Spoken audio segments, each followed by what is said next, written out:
இப்போ ECR OMR செம்ம connect. Stepstone secret plot near Kovalam ECR. Beach resort plot just 24 lakhs. Launching offer la plot வாங்குங்க 5 lakhs profit. Tamil சினிமால எந்த படமாவது 1000 கோடியை தாண்டுமா அப்படின்னு நம்ம எதிர்பார்த்து காத்துட்டு இருக்கோம். இது வரைக்கும் அது நடக்கல. ஆனா இந்த ஜனநாயகன் படம் இப்ப ரிலீஸ் ஆனா கூட 1000 கோடியை தாண்டி கலெக்ட் பண்றதுக்கு ஒரு வாய்ப்பு. ஜனவரி மாசம், அதாவது டிசம்பர் மாசம் தான் முதல் தடவை அவங்க அப்ளை பண்ணிருக்காங்க. டிசம்பர் மாசத்துல இருந்து பாத்தீங்கன்னா கிட்டத்தட்ட ஒரு நீண்ட காலமா, கிட்டத்தட்ட ஒரு 6 மாச காலமா இந்த படத்துக்கு சென்சார் சர்டிபிகேட் வழங்கப்படாமலே இருக்கு. அதுக்கு என்ன காரணம்னே தெரியாம இருக்கு. இதை பத்தி பேச வேண்டிய அந்த தயாரிப்பு நிறுவனம் அவங்க மௌனமா இருக்காங்க. இதை பத்தி பேச வேண்டிய முதலமைச்சர் விஜய் அவர்கள், அவருடைய படம் 1000 தான் நீங்க சொன்னாலும் இது விஜய் படம். அது லாஸ்ட் அல்டிமேட்டா என்ன சொல்லுவாங்க, இது விஜய் படம் தான் சொல்லுவாங்க, ஜனநாயகன் படம் அப்படிங்கும்போது அவரும் இதை பேச மறுக்கிறார். அவர் பேசும்போது அவர் சொன்ன வார்த்தை இன்னைக்கு ரொம்ப பெரிய விஷயமா மாறிட்டு, அது என்ன அப்படின்னா, ஜனநாயகன் படத்துக்கு நடந்த விஷயங்கள், அதாவது வெளியிட விடாமல் நடந்த விஷயங்களை அதை சொல்றதுக்கு தைரியம் எனக்கு இல்லை, சொன்னாலும் போடுறதுக்கு தைரியம் உங்களுக்கும் இருக்காது அப்படின்றாரு. அதை பத்தி பேச கூட விடாம ஹெச்யூனத்தோடைய குறவலையை நெரிக்கிறது யார்? இந்த படம் பாத்தீங்கன்னா இந்திய நாட்டில் திரையிடுறதுக்கு தகுதி இல்லாத படம். இந்த படத்துல தேச விரோத கருத்துக்கள் இருக்கு, மத கலவரம் ஏற்படுத்துற மாதிரியான காட்சிகள், வசனங்கள் இருக்கு. அப்ப ஹெச்யூனத்துக்கு ஒரு விஷயம் தெரிஞ்சிருக்கு. அப்ப ஹெச்யூனத்தை சொல்லணுமா வேண்டாமா? ஏன் சொல்ல மறுக்கிறார்? என்ன காரணம்? யார் சொல்ல? அவர் சொல்றதுக்கு யார் தடுக்கிறா? இந்த மாதிரிலாம் இருக்கு. எல்லாத்தையும் மீறி ஒரு விஷயம் இருக்கு. அவரு தைரியமா இதை வெளிப்படுத்தணும், அவர் தைரியமா அதை பேசணும். தைரியம் இல்லைன்னு சொல்றதை நம்மளால ஏற்றுக்கொள்ள முடியாது. ஆனாலும் பாத்தீங்கன்னா மௌனமா இருக்காங்க. நான் முதல்ல சொன்னேன், அதாவது சென்சார் போர்டாது ஏன் இந்த படத்துக்கு சென்சார் சர்டிபிகேட் கொடுக்கப்படல, ஏன் இந்த படத்துக்கு சென்சார் சர்டிபிகேட் மறுக்கப்படுது அப்படிங்கிற அதையாவது சென்சார் போர்டு சொல்லணும். அவங்களுமே அவங்க சைட்ல இருந்து எதுவுமே சொல்லாம இருக்காங்க. விஜய் முதலமைச்சர் விஜய் அவர்களுமே இந்த விஷயத்துல மௌனம் காக்குறாரு. அப்ப யார் தான் உண்மை சொல்லுவா? வினோத் தயங்குறார், மற்றவர்கள் மௌனம் காக்குறார். சரி, இப்ப அமீர் அவர்கள்லாம் பாத்தீங்கன்னா ஒரு இயக்குனர், ஒரு நடிகர், சினிமா கலைஞர், எல்லாத்தையும் மீறி பாத்தீங்கன்னா ஒரு சமூக ஆர்வலரா இருக்காரு. பல விஷயங்களுக்கு பாத்தீங்கன்னா குரல் கொடுத்துட்டு இருக்காரு. நாட்டில் நடக்கிற எல்லா விஷயங்களுக்கும் நான் பார்க்குறேன், நேரடியாக பார்த்தீங்கன்னா குரல் கொடுத்துட்டு இருக்காரு. அவருடைய குரல் வளம் பதிவு செய்யப்படுகிறது, அதாவது ஊடகங்களில் பதிவு செய்யப்படுகிறது. அவரெல்லாம் தைரியமாக பேசுறாரு. அவரெல்லாம் யாருக்கும் பயப்படல, எதுக்கும் பயப்படல. என்ன வேணும் எல்லாமே இங்க இருக்கு. Super Saravana stores, Chennai, Madurai, Kovai. Fine time நேயர்களுக்கு வணக்கம். இன்னைக்கு நம்ம கூட சினிமா விமர்சகர் மற்றும் ஆஸ்கர் மூவிஸ் ப்ரொடியூசர் பாலாஜி பிரபு சார் இணைஞ்சிருக்காங்க. வணக்கம் சார். வணக்கம். ஓகே சார், ஜனநாயகன் திரைப்படம் எவ்வளவு எதிர்பார்ப்புகளுக்கு நடுவில் இருக்குன்றது நமக்கு தெரியும். ஸோ ரீசெண்டாக ஒரு இன்டர்வியூவில் அந்த படத்துடைய டைரக்டர் வினோத் சில விஷயங்களை சொல்லியிருக்காரு. ஸோ இது மீண்டுமே ஜனநாயகன் படம் மீதான ஒரு விமர்சனங்களை நிறைய அதிகமாக்கி இருக்கு. ஸோ என்ன நடந்துச்சு சார்? ஜனநாயகன் படம் ஜனவரி 9 ரிலீஸ் ஆகிறதா இருந்தது, 2026 இந்த வருஷம். ரிலீஸ் ஆகாமல் போச்சு. சென்சாரில் நிறைய பிரச்சனை இருந்துச்சு. அதாவது பார்த்தீங்கன்னா முதல் கட்ட தணிக்கை பார்த்ததுக்கப்புறம் ரிவைசிங் கமிட்டிக்கு அனுப்ப சொல்லி கேட்டிருந்தாங்க. அந்த சூழலில் கோர்ட்டுக்கு போனது தப்பு அப்படின்னு நம்ம கூட விமர்சனங்கள்லாம் பண்ணியிருந்தோம். அது தவறு அப்படிங்கிறத சுட்டி காட்டியிருந்தோம். அது உண்மையாலுமே தவறு தான். அதாவது ரிவைசிங் கமிட்டிலையும் மறுத்திருந்தாங்கன்னா அப்போ நீங்கள் நீதிமன்றத்தை நாடி இருக்கலாம். ஆனால் முன்னாடியே நீதிமன்றத்துக்கு போனது சென்சார் போர்டு ஈகோவை டச் பண்ணிடுச்சு. இதெல்லாம் உண்மைதான். அதை நம்ம பேசியிருந்தோம். அதுக்கப்புறம் பார்த்தீங்கன்னா ஜனநாயகன் படத்தினுடைய சென்சார் சர்டிஃபிகேட் நீண்ட நாளாக பார்த்தீங்கன்னா கிடைக்காம நிலுவையிலேயே இருந்துக்கிட்டே இருந்தது. ஸோ அந்த நேரங்களில் அதுக்கு சொல்லப்பட்ட காரணம் என்ன அப்படின்னா, தேர்தல் ரொம்ப நெருக்கத்தில் இருக்குது. ஏப்ரல் மாதம் தேர்தல் நடக்க போகுது. தேர்தல் நேரத்தில் இந்த படத்தை வெளியிட்டா இது டிவிகேவுடைய கட்சிக்கு அது ஒரு பிரச்சார படமாக இருக்கும், விஜய்க்கு ஒரு பிரச்சார படமாக அமைஞ்சிடும். அதனால் தேர்தல் நேரத்தில் அந்த படத்தை வெளியிட முடியாத ஒரு சூழல் இருக்குன்னு சொன்னாங்க. ஆனாலும் அந்த காலகட்டத்திலையும் பார்த்தீங்கன்னா சென்சார் சர்டிஃபிகேட் கொடுக்கப்படல. இப்போ தேர்தல்லாம் முடிஞ்சிருச்சு. டிவிகே அந்த கட்சி ஜெயிச்சு விஜய் அவர்களே முதலமைச்சர் அரியணையில் உட்காந்துட்டாரு. ஸோ இப்போ கூட என்ன சொல்லப்பட்டது அப்படின்னா, விஜய் சீஃப் மினிஸ்டர் ஆனதுக்கப்புறம் என்ன சொன்னாங்க அப்படின்னா, மே 28 இந்த படத்தை ரிலீஸ் பண்ணுற பிளான் பண்ணுறாங்க, அதுக்குள்ளே சென்சார் சர்டிஃபிகேட் கிடைச்சிரும்னு சொன்னாங்க. இன்னொரு பக்கம் பார்த்தீங்கன்னா இந்த மாதம் ஜூன் மாதம் 22 விஜயோடைய பிறந்த நாள் அன்னைக்கு இந்த படத்தை ரிலீஸ் பண்ண போறாங்கன்னு சொன்னாங்க. இந்த படம் சென்சார் போர்டால் சர்டிபிகேட் கொடுக்காம இருந்த இந்த காலகட்டத்திலே இந்த முழு படமே பார்த்தீங்கன்னா இணையதளத்தில் திருட்டுத்தனமா வெளியில வந்தது. அந்த நேரத்தில் கூட சில விமர்சனங்கள் இருந்தது. தாவேகா கட்சிக்காரவங்க என்ன சொன்னாங்க அப்படின்னா, இது எல்முருகன் உதயநிதியோட கூட்டு சதி, இது திட்டமிட்டு இந்த படத்தை இணையதளங்கள்ல லீக் பண்ணிட்டாங்கன்னு சொன்னாங்க. இன்னொரு பக்கம் என்ன சொன்னாங்க அப்படின்னா, இது எப்படின்னா விஜய்யுடைய தேர்தலுக்கு இது பிரச்சார படமா இருக்கட்டும்னு அந்த தயாரிப்பு நிறுவனமே இந்த படத்தை வெளியிட்டு தான் சொன்னாங்க. இதுக்கு எதுக்குமே ஆதாரங்கள் கிடையாது. எல்லாமே ஆனா பாத்தீங்கன்னா சமூக வலைதளங்கள்ல வந்து அது பேச்சு பொருளா மாறிச்சு. இப்போ வந்து பாத்தீங்கன்னா இந்த படம் எப்போ வரும்னு காத்துட்டு இருக்காங்க. இணையத்துல இந்த படம் திருட்டுத்தனமா முழு படமே லீக் ஆயிருச்சு. 1-2 காட்சிகள் வந்து பார்க்க நேரிட்டது நாமளும் பார்த்தோம். அந்த படத்துல வந்து விஜய் அரசியல் பேசியிருக்காருங்கிறதுல எந்த மாற்று கருத்தும் கிடையாது. அதாவது இது வந்து பகவந்த் கேசரிங்கிற ஒரு தெலுங்கு படத்தினுடைய ரீமேக் பாலையா நடிச்சிருக்காரு. அந்த படம் வந்து நேஷனல் அவார்டே வாங்கியிருக்கு, தேசிய விருதே வாங்கியிருக்கு. ஸோ அந்த கருத்தை அந்த கருவை மையமா எடுத்துக்கிட்டு இதுல வந்து விஜய் வந்து அரசியல் பேசியிருக்காரு அப்படிங்கிறதுல எந்த மாற்று கருத்தும் கிடையாது. அரசியல் தான் பேசியிருக்காரு, வேற ஒன்றும் பேசல. ஸோ இந்த தேர்தலுக்கு முன்னாடி வந்தா இது வந்து பிரச்சார படமா இருக்கும், மற்ற கட்சிகளுக்கு பாதிப்பா இருக்கும்னு நீங்க சொன்னீங்க. ஆனா இன்னைக்கு தேர்தல்லாம் முடிஞ்சு போச்சு. விஜய் அவர்களே வந்து முதலமைச்சரா வந்து உட்காந்துட்டாரு. இனி என்ன இருக்குதுல்ல, அது ஒரு அரசியல் படம். விஜய் அரசியல் பேசியிருக்காருங்கிறதுல என்ன தப்பு இருக்கு? அரசியல் பேசக்கூடாதா? நிறைய அரசியல் படங்கள் வந்திருக்கு, நிறைய விமர்சனம் பண்ண படங்கள் வந்திருக்கு, ஆளுங்கட்சியை எதிர்த்த கருத்துக்களை சொல்லக்கூடிய படங்கள் வந்திருக்கு. எல்லாமே எல்லா காலகட்டத்திலயும் வந்திருக்கு, இந்திய சினிமால, தமிழ் சினிமால எல்லாம். அப்படி இருக்கும்போது இந்த ஜனநாயகம் படத்தை பொறுத்த வரைக்கும் பாத்தீங்கன்னா இந்த படத்துல வந்து சர்ச்சைக்குரிய கருத்துக்கள் எதுவும் இருக்குமா அப்படின்னு நான் நினைக்கல. எதுவும் இருக்கிறதுக்கான வாய்ப்பு இல்லை. காரணம் என்னன்னா அது ஒரு கமர்ஷியலான படம், மசாலா படம். அதுல வந்து விஜய் அரசியல் பேசிக்கிறார், அவ்வளவுதான். அதுக்கு மேல அதுல வந்து பெருசா வந்து தேசத்துக்கு விரோதமான கருத்துக்கள்லாம் அதுல இருக்கிறதுக்கு வாய்ப்பே இல்லை. அப்படின்னும் போது இந்த படம் எப்படியாவது வந்து விஜயோடைய பிறந்த நாள் இன்னைக்கு வந்துடும் அப்படின்னு சொல்லி தியேட்டர்ல ரசிகர்கள், தாவேகா தொண்டர்கள் பார்க்கறதுக்கு வெறி கொண்டு வெயிட் பண்ணிட்டு இருக்காங்க. இதுதான் உண்மை. சரி, இந்த படம் முழு படமே லீக் ஆனா கூட தியேட்டர்ல இப்ப நாளைக்கு எப்ப ரிலீஸ் ஆனாலும் இந்த படம் வந்து மிகப்பெரிய ஒரு கலெக்ஷனை பண்ணும். அதுதான் இப்ப நம்ம சோசியல் மீடியால எல்லாம் பார்க்கும்போது விஜய் அவர்களுடைய ரசிகர்கள் எல்லாம் என்ன சொல்லிட்டு இருக்காங்கன்னா, நீங்க வந்து நெட்ல வந்து ஃபுல் படத்தையுமே வந்து லீக் ஆனாலும் பரவாயில்ல, எங்க தலைவருடைய கடைசி படம் நாங்க தியேட்டருக்கு போய் பார்ப்போம், அந்த படம் வந்து எப்படி இருந்தாலும் பரவாயில்லன்றது சொல்றதை நம்மளும் பார்த்துட்டு தான் இருக்கோம். இல்லம்மா, உண்மையுமே அதுதான். அதாவது வந்து பாத்தீங்கன்னா இன்னைக்கு விஜய்க்கு வந்து பெரிய செல்வாக்கு இருக்கு, மக்களுடைய பெரிய செல்வாக்கு இருந்ததுனாலதான் அவர் வந்து கட்சி ஆரம்பித்த 2 வருடங்கள்லயே அவர் முதலமைச்சரா தேர்ந்தெடுக்கப்பட்டார். அப்படின்னும் போது இந்த படம் ஜனநாயகன் படம் விஜயினுடைய கடைசி படம். இதை பார்க்கறதுக்கு ரொம்ப ஆர்வமா இருந்தாங்க. நிச்சயமா அது ஒரு 1000 கோடியை தாண்டி கலெக்ட் பண்ணும் அப்படின்ற ஒரு பெரிய எதிர்பார்ப்பெல்லாம் ரசிகர்கிட்ட இருந்துச்சு.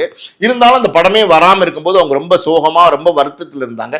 இப்ப அந்த படம் இணையதளத்துல வந்ததுக்கு அப்புறம் கூட தியேட்டர்ல வந்து பார்க்கிறதுக்கு விஜயுடைய ரசிகர்கள், விஜயுடைய தொண்டர்கள், அதாவது தாவேகா தொண்டர்கள் ரெடியா இருக்காங்க. கூட்டமா போய் அந்த படத்தை பார்த்து மிகப்பெரிய வெற்றி படமா மாத்துவாங்க. அதுல எந்த சந்தேகம் கிடையாது. இன்னும் கூட ஒரு படி மேல சொல்லணும் அப்படின்னா தமிழ் சினிமால எந்த படமாவது 1000 கோடியை தாண்டுமா அப்படின்னு நம்ம எதிர்பார்த்து காத்துட்டு இருக்கோம். இது வரைக்கும் அது நடக்கல. ஆனா இந்த ஜனநாயகன் படம் இப்ப ரிலீஸ் ஆனா கூட 1000 கோடியை தாண்டி கலெக்ட் பண்றதுக்கு ஒரு வாய்ப்பு இருக்கு. ஓகே, 1000 கோடி தாண்டும். ஏன்னா வந்து பாத்தீங்கன்னா விஜய் அவர்கள் நடிகரா இருந்து கடைசி படம் போதே ஒரு பெரிய எதிர்பார்ப்பு, பெரிய வரவேற்பு இருந்தது. இன்னைக்கு வந்து அவரே முதலமைச்சர் ஆயிட்டார் அப்படின்னும் போது, முதலமைச்சர் விஜய் நடிக்கிற படம் அப்படின்னும் போது நிச்சயமா ஒரு தாவேகா தொண்டர்கள், ரசிகர்கள் இன்னும் எல்லாருமே அந்த படத்தை பார்க்கணும்னு ஆர்வம் காட்டுவாங்க. அப்படி இருக்கும்போது ஒரு பெரிய கலெக்ஷன் இந்த படம் ஈட்டுறதுக்கான வாய்ப்பு இருக்கு. ஸோ விஜயோடைய பிறந்த நாள் அன்னைக்கு இந்த படம் வந்துரும்னு ஒரு பெரிய எதிர்பார்ப்பு இருந்தது. ஆனா இப்பயும் வந்து சென்சார் சர்டிபிகேட் தரப்படாமலே இருக்கு. ஜனவரி மாசம், அதாவது டிசம்பர் மாசம் தான் முதல் தடவை அவங்க அப்ளை பண்ணியிருக்காங்க. டிசம்பர் மாசத்துல இருந்து பாத்தீங்கன்னா கிட்டத்தட்ட ஒரு நீண்ட காலமா, கிட்டத்தட்ட ஒரு 6 மாச காலமா இந்த படத்துக்கு சென்சார் சர்டிபிகேட் வழங்கப்படாமலே இருக்கு. அதுக்கு என்ன காரணம்னே தெரியாம இருக்கு. இதை பத்தி பேச வேண்டிய அந்த தயாரிப்பு நிறுவனம் அவங்க மௌனமா இருக்காங்க. இதை பத்தி பேச வேண்டிய முதலமைச்சர் விஜய் அவர்கள், அவருடைய படம் 1000 தான் நீங்க சொன்னாலும் இது விஜய் படம். அது லாஸ்டா அல்டிமேட்டா என்ன சொல்லுவாங்க, இது விஜய் படம் தான் சொல்லுவாங்க, ஜனநாயகன் படம் அப்படிங்கும்போது அவரும் வந்து இதை வந்து பேச மறுக்கிறார். இதுக்கு முன்னாடி அவர் ஒரு கட்சி தலைவராக இருந்தார், அவர் ஒரு நடிகராக இருந்தார். அந்த காலகட்டத்தில் அவருக்கு ஆட்சி கிடையாது, அதிகாரம் கிடையாது, பவர் கிடையாது, எதுவுமே கிடையாது. அப்போ அவர் பேச தயக்கம் காட்டியிருக்கலாம். ஆனா இன்னைக்கு வந்து பாத்தீங்கன்னா அந்த பவர், அதிகாரம், ஆட்சி எல்லாமே அவர் கண்ட்ரோல் வந்ததுக்கு அப்புறம் இப்போ அவர் வந்து பேசாம இருக்கிறார். இப்பயும் வந்து அவர் மௌனமா இருக்கிறார். அது ஒரு பக்கம். இன்னொரு பக்கம் பாத்தீங்கன்னா ஹெச் வினோத், அவரும் வந்து நீண்ட காலமா வந்து பேசாம இருந்தார். இப்போ வந்து பாத்தீங்கன்னா ஒரு பேட்டியில, ஒரு தொலைக்காட்சியில அவர் பேசும்போது அவர் சொன்ன வார்த்தை இன்னைக்கு ரொம்ப பெரிய விஷயமா மாறி இருக்கு. அது என்ன அப்படின்னா, ஜனநாயகன் படத்துக்கு நடந்த விஷயங்கள், அதாவது வெளியிட விடாமல் நடந்த விஷயங்களை அதை சொல்றதுக்கு தைரியம் எனக்கு இல்லை, சொன்னாலும் போடுறதுக்கு தைரியம் உங்களுக்கும் இருக்காது அப்படின்றார். இதுதான் இன்னைக்கு வந்து ஒரு பெரிய பேச்சு பொருளா மாறி. ஆமா சார், இத பாக்கும்போது வந்து பின்னாடி வந்து ஏதோ ஒரு பெரிய விஷயம் வந்து ஏதோ இருக்கு அப்படின்றது வந்து அவரோட பேச்சிலேயே வந்து நமக்கு தெரியுது. சோ அப்படி என்ன இருக்கும்னு நினைக்கிறீங்க நீங்க? அதாவது என்ன இருக்குங்கிறது வந்து ஹெச் வினோத் நம்ம சொல்லணும். ஹெச் வினோத் வந்து என்ன சொல்றாரு, அவர் ஸ்டேட்மெண்ட் என்ன அப்படின்னா, ஜனநாயகன் படத்துல படத்தை திரையிடுறதுக்கு சென்சார் சர்டிஃபிகேட் வழங்காமல் இருக்கிறதுக்கு என்ன நடந்தது, பின்னணியில் என்ன நடந்தது அப்படின்ற சொல்ற தைரியம் அவருக்கு இல்லை அப்படின்னு சொல்றாரு. அப்படி நான் சொன்னாலும் அதை வந்து ஊடகங்கள், அதாவது வந்து பாத்தீங்கன்னா உங்களுக்கு போடுற தைரியம் உங்களுக்கு கிடையாது, பப்ளிஷ் பண்ற தைரியம் உங்களுக்கு கிடையாது அப்படின்னு ஒரு ஸ்டேட்மெண்ட் அவர் சொல்றாரு. இந்த ஸ்டேட்மெண்ட் அவர் சொல்லும் போது இந்த ஸ்டேட்மெண்ட்ல ஒரு அழுத்தம் இருக்கிறதா நான் பாக்குறேன். இந்த ஸ்டேட்மெண்ட் பின்னாடி பெரிய விஷயம் மறைஞ்சிருக்கிறத நான் பாக்குறேன். பல மர்ம முடிச்சுகள் இதுக்குள்ள இருக்கு. அது என்னன்னு வந்து ஹெச் வினோத்துக்கு தெரிஞ்சிருக்கு. அப்ப ஹெச் வினோத் வந்து அதை சொல்றதுக்கு தயங்குறாரு. அப்ப சொல்றதுக்கு தயங்குறாருன்னா அந்த அளவுக்கு வந்து இந்த படத்துக்கு சென்சார் சர்டிபிகேட் கொடுக்காம அதை பத்தி பேச கூட விடாம ஹெச் வினோத்துடைய குறவலையை நெரிக்கிறது யார்? யார் இதுக்கு பின்னாடி இருக்கிறாங்க? அது அரசியல்வாதியா, இல்ல வந்து பெரிய அரசியல் கட்சியா, இல்ல மத்திய சர்க்காரா, இல்ல மாநில சர்க்காரா, இதுக்கு முன்னாடி இருந்தவங்க யாருதான் இதுக்கு பின்னாடி இருக்காங்க? என்னதான் என்னுடைய பின்னணி? ஒரு படம், ஒரு படைப்பு, அந்த படைப்பு வந்து முழுசா ரெடி பண்ணியாச்சு. இது வந்து 400 கோடி ரூபாய் பணம் போட்டு ஒரு தயாரிப்பாளர் எடுக்கிறாரு. 400 பேருடைய உழைப்பு இதுல இருக்கு, எல்லாருடைய உழைப்பு இது இருக்கு. முழுக்க முழுக்க 400 பேரோட கூட்டு முயற்சியில உருவான ஒரு படைப்பு, ஒரு சினிமா. இது வந்து பாத்தீங்கன்னா சினிமா அப்படின்னும் போது அந்த படைப்பை வந்து வெளியிட விடாம தடுக்கிறது யார்? என்ன பின்னணி? நீங்க ஒரு விஷயம் மட்டும் தெளிவா தெரியணுமா, அது என்ன அப்படின்னா, இப்ப இந்த படத்துக்கு சென்சார் சர்டிபிகேட் கொடுக்கல. அப்ப இந்த படத்துக்கு இது வரைக்கும் சென்சார் சர்டிபிகேட் கொடுக்காமல் இருக்கப்படுது. அதாவது முதல் தணிக்கையில பார்த்தாங்க, கோர்ட்டுக்கு போனாங்க, எல்லாம் முடிஞ்சு போச்சு. அதுக்கப்புறம் மறு தணிக்கைக்கும் படத்தை பார்த்துட்டாங்க. ஆனா அப்புறமும் ஏன் படத்துக்கு சென்சார் சர்டிபிகேட் கொடுக்கல? அப்ப சென்சார் நிறுவனம் இருக்காங்க இல்லையா, சென்சார் போர்டு சொல்லணும். என்ன சொல்லணும்? இந்த படம் வந்து பாத்தீங்கன்னா இந்திய நாட்டுல திரையிடுறதுக்கு தகுதி இல்லாத படம், இந்த படத்துல வந்து தேச விரோத கருத்துக்கள் இருக்கு, மத கலவரம் ஏற்படுத்துற மாதிரியான காட்சிகள் வசனங்கள் இருக்கு, இருந்தா நான் சொல்றது இருந்தா அப்படி இருக்கு, அதனால இந்த படம் வந்து இந்திய நாட்டில் திரையிடுறதுக்கு தகுதி இல்லாத படம் அப்படின்றதுனால நாங்க சென்சார் சர்டிபிகேட் கொடுக்கல அப்படிங்கிற ஒரு ஸ்டேட்மெண்ட், அப்படிங்கிற ஒரு அறிக்கையாவது சென்சார் போர்டாவது கொடுக்கணும். சென்சார் போர்டும் மௌனமா இருக்காங்க. அதாவது நான் சொல்ல வர்றது என்னன்னா, அந்த படத்துல எந்த குறையும் இருக்கிற மாதிரி எனக்கு தெரியல. இது ஒரு பொலிட்டிக்கல் படம், இது ஒரு கமர்ஷியல் படம், இது விஜய் படம். இதை தவிர்த்து அதில் ஒன்றும் பெருசா இருக்கிறதுக்கு வாய்ப்பே கிடையாது. அப்படி ஏதாவது இருக்குன்னு சென்சார் போர்டு நினைச்சாங்கன்னா, அதனாலதான் சென்சார் சர்டிபிகேட் கொடுக்கறதுக்கு மறுத்தாங்கன்னா, ஸோ ஏன் மறுக்கிறாங்கிற காரணத்தை சொல்லணும்னு நான் சொல்றேன். அதுவும் அவங்களும் சொல்லாம இருக்காங்க.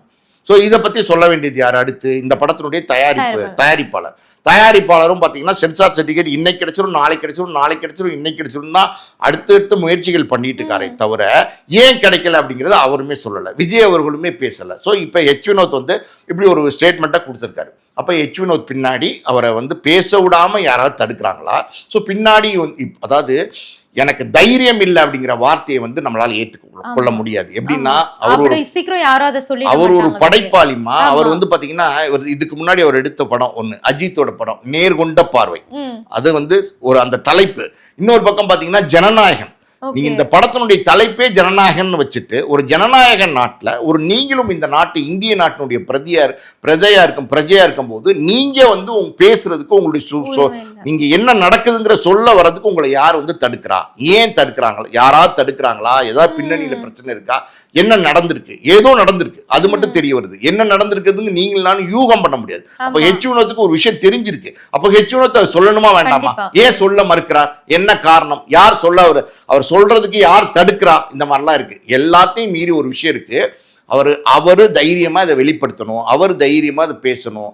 தைரியம் இல்லைன்னு சொல்றதை நம்மளால ஏற்றுக்கொள்ள முடியாது. காரணம் எப்படின்னா, இது ஒரு படைப்பு, இது ஒரு கலைஞன், ஒரு படைப்பாளி. அவருடைய படைப்பு முழுசா ஒரு படைப்பை வந்து தயார் பண்ணிருக்காரு. கிட்டத்தட்ட 2.5-3 வருஷம் இதுக்காண்டி உழைப்பு போட்டுக்காரு. ஒண்ணுமே நம்ம சிம்பிளா சொல்ற ஒரு உதாரணம், ஒரு படைப்பு என்பது, ஒரு சினிமா படம் என்பது சாதாரணமான விஷயம் கிடையாது. பொதுவா பாக்குறவங்க என்ன நினைப்பாங்கன்னா, சினிமா தானே நினைப்பாங்க. அப்படி கிடையாது. சினிமாக்கு கொடுக்கப்படுற உழைப்பு, போடப்படுற மூலதனத்தை கூட விட்டுருங்களேன், அதுக்கு போடப்படுற உழைப்பெல்லாம் வந்து பெரிய விஷயம், பெரிய உழைப்பு. அதுவும் கிட்டத்தட்ட பார்த்தீங்கன்னா இன்னைக்கு விஜய், அஜித், அப்புறம் ரஜினி, கமல் மாதிரி பெரிய பெரிய படங்கள்லாம் பார்த்தீங்கன்னா 400 கோடி 450 கோடியில் எடுக்கப்படுற படைப்புக்கு ஒரு 400 பேர் 500 பேர் 600 பேர் உழைப்பு போடுறாங்க. எல்லா டிபார்ட்மெண்ட்ல இருந்து உழைப்பு போடுறாங்க. அப்படி இருக்கும்போது ஒரு கூட்டு முயற்சி, ஒரு கூட்டு உழைப்பு, அதெல்லாம் மேல ஒரு கலைஞன், அதாவது ஹெச் வினோத் சொல்ற ஒரு படைப்பாளியினுடைய ஒரு படைப்பு, அது வந்து ஒவ்வொரு ஃப்ரேமா அவர் ரசிச்சு எடுத்திருப்பார். இந்த படம் இப்படி வரணும், அப்படி வரணும், இப்படி வந்து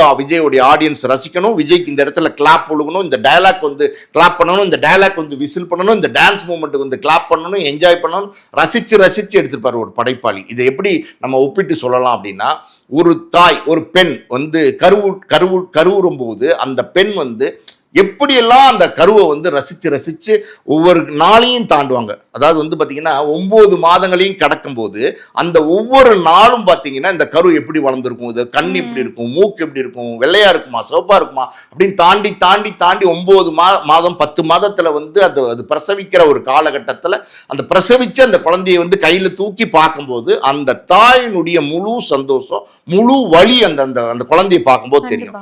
அந்த மாதிரி ஒரு சூழல்ல அந்த குழந்தை பிறக்காது இனிமே அப்படிங்கிறது எவ்வளவு வலியான விஷயம். அது மட்டும் இல்ல, அந்த குழந்தையை நீங்க இனிமே வயிற்றிலே சுமந்துட்டு இருக்கணும்.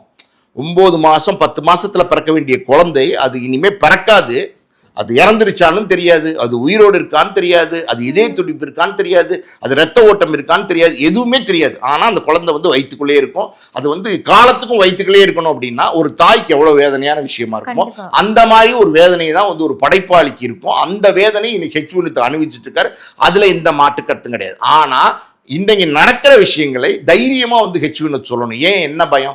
ஒரு இயக்குனர், ஒரு திரைத்துறையில் இருக்கிறவர், ஒரு பிரபலம், அவர் வந்து ஒரு செலிபிரிட்டி, அவருக்கு என்ன பயம்? அவரே வந்து பயந்து சொல்ல மாட்டார், சொல்ல தயங்குறார் சில விஷயங்களை அப்படின்னா ஒரு சாமானியனால எப்படி வந்து குரல் கொடுக்க முடியும்? ஜனநாயக நாட்டில் இந்த கேள்வி வருது இல்லையா? இன்னொரு பக்கம் வந்து பாத்தீங்கன்னா ஹெச் சொல்லக்கூடிய ஒரு பகுதி அவர் பயப்படுறார் அப்படிங்கிறது அவர் சொல்றாரு. சரி, அது அவருடைய பாயிண்ட் ஆஃப் வியூ.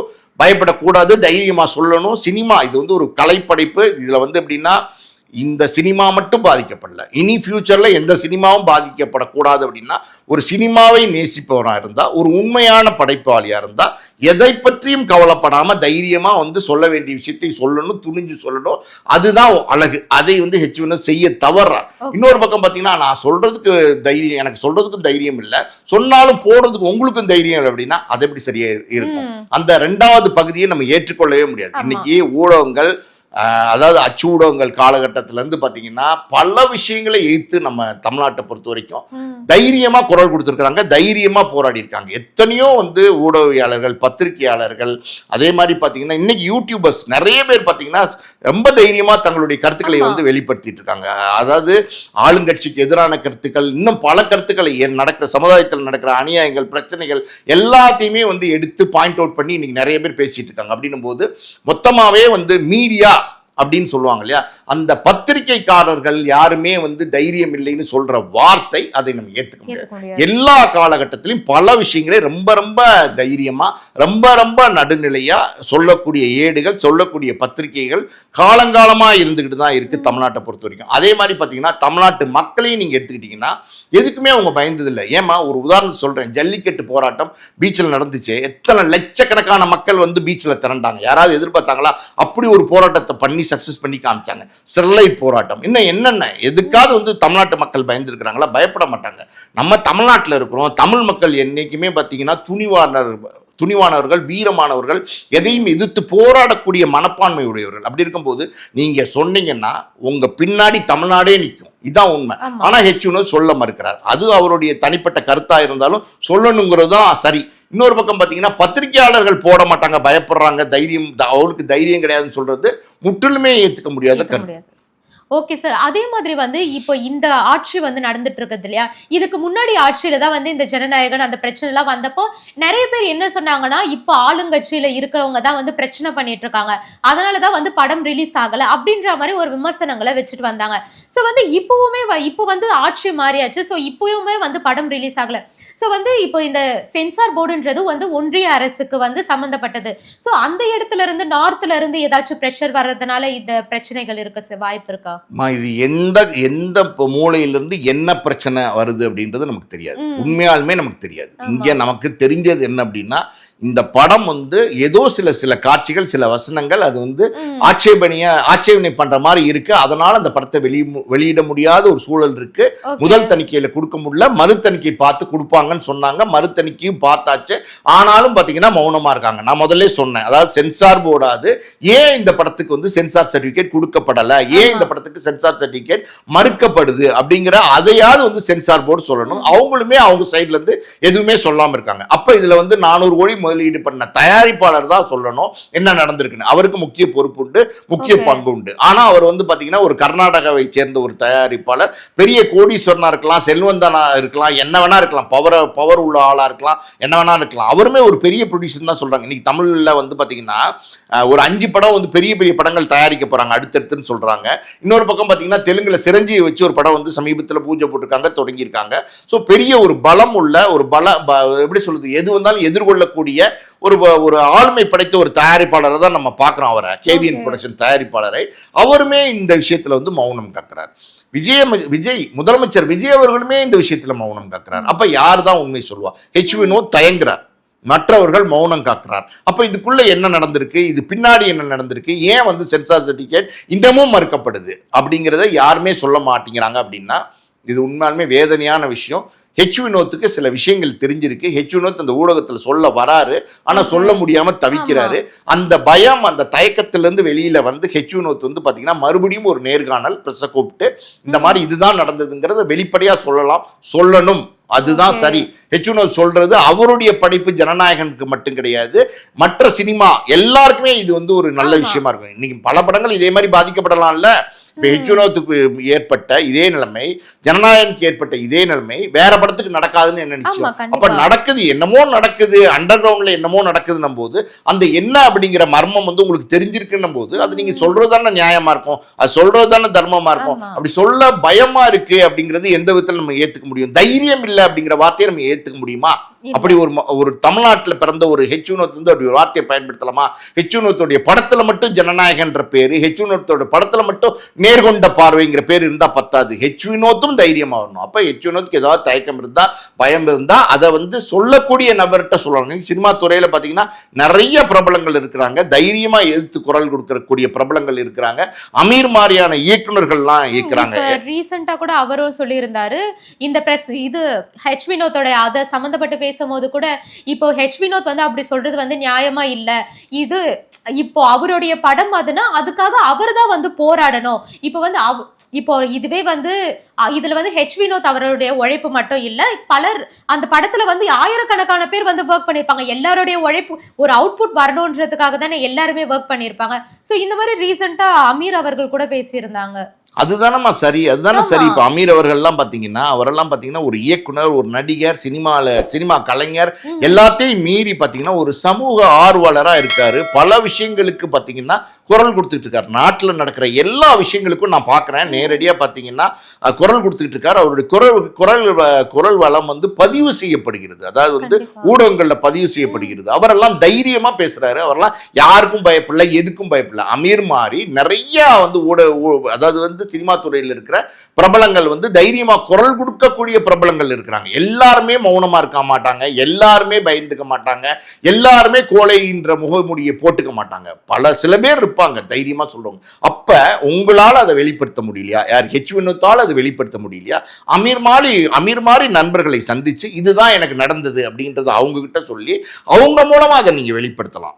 தைரியமா நீங்க இதை வெளிப்படுத்தணும். ஹெச் வினோத்துக்கு நம்மளும் அமீர் அவர்கள் சொன்னதே தான் நம்மளும் சொல்லணும். ஹெச் வினோத்துக்கு நடந்த விஷயங்கள் என்ன, பின்னணியில என்ன நடந்தது, ஏன் தான் இந்த படம் இது வரைக்கும் சென்சார் சர்டிஃபிகேட் கொடுக்காம இந்த படம் வந்து ரிலீஸ் ஆகாம இருக்குங்கிற அந்த பின்னணி மர்மம் இருக்கு பார்த்தீங்களா, அதை ஹெச் வினோத் தான் உடைக்கணும். உடைச்சாதான் அது வந்து ஒரு பேச்சு பொருளாக மாறும். பத்திரிகையாளர்கள் பல பேர் அதை பற்றி பேசுவாங்க, எழுதுவாங்க. அப்போ தான் நியாயம் கிடைக்கும். தமிழ்நாட்டு மக்களே நிச்சயமாக ஹெச் வினோத் பின்னாடி இருப்பாங்க. எதுக்குமே பயப்படுறவங்க தமிழ்நாட்டு மக்கள் கிடையாது. ஒரு விஷயம் ஒன்று, அவர் பயப்படுறேன்னு சொல்கிறது தவறு, பயப்படக்கூடாது. இன்னொரு பக்கம் பார்த்தீங்கன்னா நான் சொன்னாலும் போகிறதுக்கு தைரியம் இல்லைன்னு ஊடகங்களை வந்து அப்படி திசை திருப்பி விடுறதுங்கிறதும் தவறு. ஊடகவியாளர்கள் என்னைக்குமே வந்து நடுநிலையா, நேர்மையா, தைரியமா பல விஷயங்களுக்கு எதிர்த்து குரல் கொடுக்கக்கூடியவர்களா இருந்துகிட்டு இருக்கிறாங்க. அவங்கள நீங்க சொல்லுங்க, அப்புறம் அவங்க போடுறாங்களா இல்லையாங்கிறத நம்ம வெயிட் பண்ணி பார்ப்போம். நீங்க சொன்னாதானே போடுவாங்களா இல்லையான்னு தெரியும். அப்ப நீங்க சொல்லுங்க. ஓகே சார், நிறைய விஷயங்களை வந்து எங்க கூட பகிர்ந்துக்கிட்டீங்க. உங்களுடைய நேரத்துக்கு ரொம்பவே நன்றி சார். நன்றி.